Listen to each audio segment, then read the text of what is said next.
Okay, well, not a trade that I thought would be breaking tonight in oil country, but the Oilers have made a move after these offer sheets that St. Louis have committed to Broberg and Dylan Holloway. I think for Edmonton Oilers fans here, including myself, we were expecting, a bit of a cap move for Edmonton. However, they went after Vasili Podkolzin from the Vancouver Canucks for a 4th-round pick. Now, Podkolzin, 23 years old. Haven't seen a whole lot of him. He's only played one full season in the NHL. He does have 137 NHL games under his belt.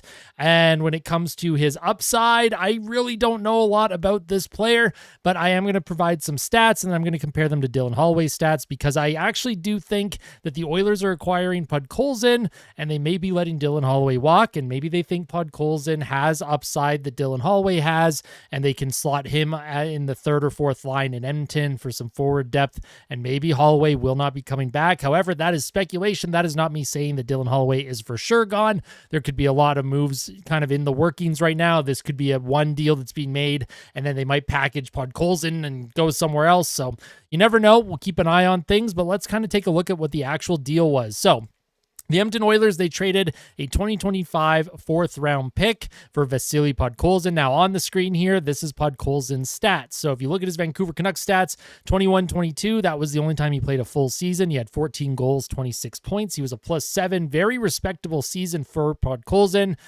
He was only 20 years old that year, and there was a lot of upside, it looked like. And then you can kind of see the stats start to dip and a lot more time in the AHL.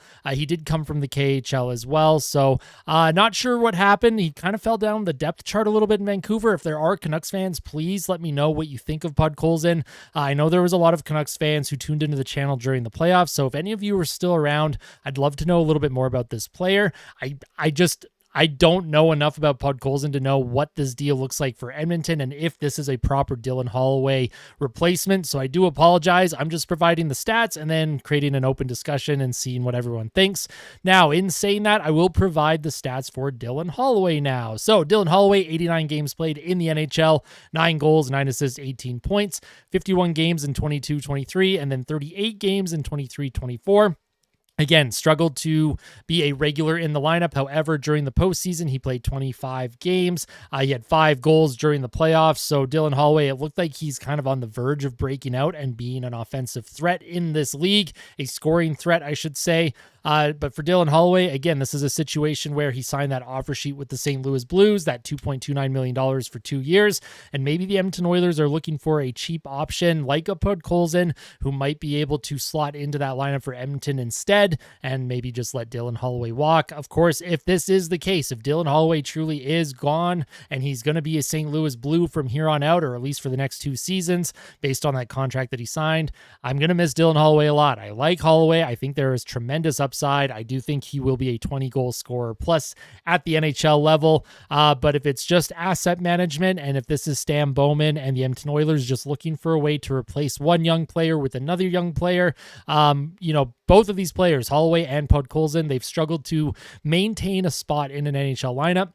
But there is offensive upside. I know Podkolzin this past season, he had 0 goals in 19 games. So maybe the Oilers feel like they can work with him and get him back up and running and get him back to that 2021-22 season where he had 14 goals and 26 points.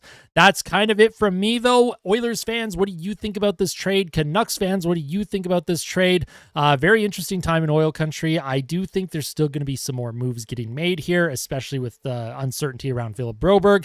Are the Oilers going to try and move out enough cap space to be able to retain Broberg and Holloway? Both, maybe neither. Who the heck knows what's going on there? It's all very interesting. So if you end up liking today's video, make sure you hit like. If you really liked it, make sure you hit subscribe. Tell someone that you love them. And of course, for all Oilers breaking news and that, you just Oilers content in general, if you're not yet subscribed, make sure you do subscribe because I will be providing a ton of content moving forward here. So thank you all so much for watching. Truly appreciate it. We'll see you soon. Take care.